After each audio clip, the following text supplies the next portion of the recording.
देख रहे हैं खबर आज तक।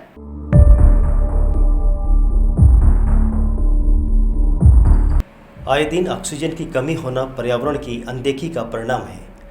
लगातार ऑक्सीजन की कमी होने आनन फानन प्लांट लगाना क्या अपनी ही गलती का परिणाम नहीं कि गांव और नगरों में होने वाले परंपरागत वृक्षों को नष्ट कर देना। गौरतलब है कि कोरोना संक्रमण से दम तोड़ती सांसों को रोकने का एकमात्र विकल्प ऑक्सीजन है, जिसके लिए ऑक्सीजन प्लांट लगाए जा रहे हैं। किंतु परंपराओं की अनदेखी के परिणाम कब तक ऑक्सीजन प्लांट से सांसों को रोकने का विकल्प तलाशते रहेंगे। अब तो वैज्ञानिक भी यह कह रहे हैं कि अगर पर्यावरण में ऑक्सीजन नहीं होगी तो किसी भी प्लांट में ज़रूरत के लिए ऑक्सीजन पैदा नहीं कर सकते। आज आवश्यकता होने पर पीपल और नीम के पेड़ लगाना तो ऐसे हैं जैसे प्यास लगने पर कुआं खोदने वाली कहावत। बुंदेलखंड में एक प्राचीन परंपरा थी कि प्रत्येक गांव से बाहर कहीं मंदिर, कहीं हरदौल या छत्रसाल का चबूतरा हुआ तो प्रतीक चिन्ह के रूप में पीपल या बरगद का पेड़ अनिवार्य रहता था। साथ ही गांव के अंदर गांव की चौपाल एवं चौराहों पर नीम का पेड़ अवश्य मिलता था, जिसके नीचे बैठकर पंचायतों का निपटारा होता था। अब सिर्फ 1 या 2% गांव में ही वर्तमान में नीम एवं पीपल के पेड़ देखने को मिल रहे हैं। अब तो गांव का आलम यह है कि आधुनिकता की अंधी दौड़ में इस प्राचीन परंपरा को रूढ़िवादी प्रथा मानकर पेड़ों को नष्ट कर दिया, जिसके दुष्परिणाम सामने हैं। आज स्थिति यह है कि गांव के प्रतीक चिन्ह अवश्य मिलेंगे, किंतु पेड़ों को समूल रूप से नष्ट कर दिया गया। आयुर्वेद में है पेड़ों का विशेष महत्व। मानव जीवन को प्राणवायु देने वाले पेड़ों का विशेष महत्व बताया गया है, जिन्हें धर्म से जोड़कर देखा जा रहा है।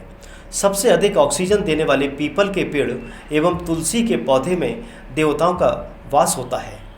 धर्मशास्त्र एवं आयुर्वेदिक में इन्हें काटना पाप बताया गया है, किंतु फिर भी धड़ल्ले से पीपल के पेड़ काटे जा रहे हैं। इसी तरह प्राणवायु देने वाले पेड़ों में नीम, बांस 20 घंटे ऑक्सीजन देते हैं।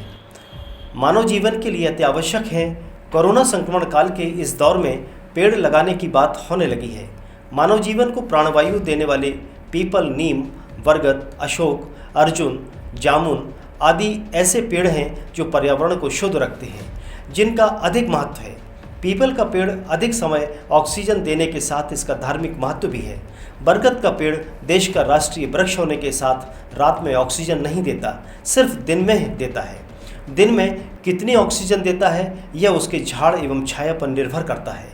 नीम पर्यावरणविदों के मुताबिक यह एयर प्यूरीफायर है जो प्रदूषित गैस कार्बन डाइऑक्साइड, सल्फर एवं नाइट्रोजन को हवा से ग्रहण कर ऑक्सीजन छोड़ती है। इसकी पत्तियां बड़ी मात्रा में ऑक्सीजन उत्पादित करती हैं। अशोक का पेड़ ऑक्सीजन उत्पादित करने के साथ ही इसके फूल वातावरण को सुगंधित रखते हैं। अर्जुन के पेड़ का धार्मिक महत्व तो है ही, साथ ही यह कार्बन डाइऑक्साइड एवं अन्य प्रदूषित गैसों को ऑक्सीजन से परिवर्तित कर देता है। जामुन का पेड़ फलों के अलावा सल्फर ऑक्साइड, नाइट्रोजन जैसी गैसों को सोखकर ऑक्सीजन में परिवर्तित करने के साथ ही प्रदूषित कणों को भी सोख लेता है। इन पेड़ों में अशोक वृक्ष को छोड़कर बाकी सभी पेड़ बुंदेलखंड क्षेत्र में बहुतायत में पाए जाते थे, किंतु इंसान की फितरती दिमाग ने उक्त प्रजाति के वृक्षों को संकटग्रस्त प्रजाति में पहुंचा दिया। कोरोना के चलते इन वृक्षों को लगाने की बहस चल रही है। देर आए दुरुस्त आए वाली कहावत की तर्ज पर एक अच्छी शुरुआत तो हो, अन्यथा जैसे ही वैज्ञानिक चेतावनी दे चुके हैं, अन्यथा फिर ऑक्सीजन कहाँ से लाओगे। और आज हमें आवश्यकता है प्रकृति की ओर लौटने की। आज आवश्यकता है हमें अपनी पुरानी परंपराओं को समझने की और उन पर गर्व के साथ साथ उनको संरक्षित करने की। नीम, बरगद, तुलसी, इन पेड़ों की हम रक्षा करें, इनके मूल्यों को हम समझें और लौटें अपनी प्रकृति की ओर।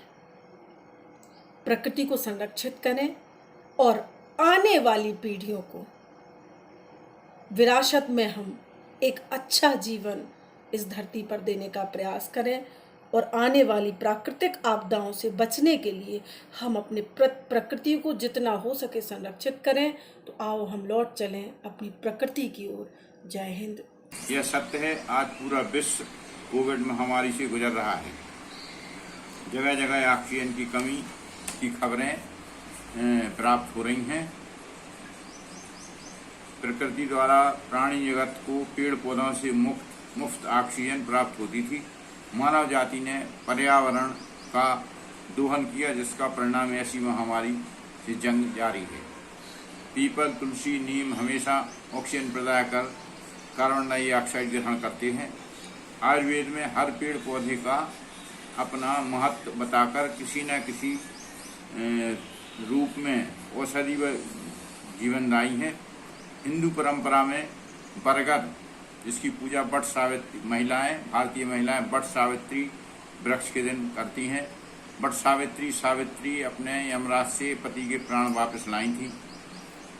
आंवला की पूजा इच्छारोमी के दिन की जाती है। उसके नीचे बैठकर आदमी भोजन करते हैं, जिससे उनकी सभी इच्छाएं पूरा करती हैं। एकादशी पर तुलसी विवाह होता है। ये सभी 24 घंटे ऑक्सीजन हमें प्रदान करते हैं। कदम्ब का कार्तिक माह में पूरे माह में पूजन महत्व बताया गया है। और बेरी जो स्वयं लक्ष्मी का अवतार हैं, सभी पेड़ पौधों का धर्मशास्त्र में गहरा संबंध है, क्योंकि यह सभी प्राणी जगत के लिए आवश्यक हैं।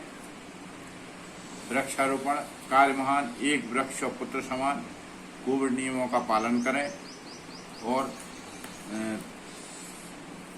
पर्यावरण की सुरक्षा करें, जो मनुष्य एवं प्राणी जगत के लिए जीवनदायी है।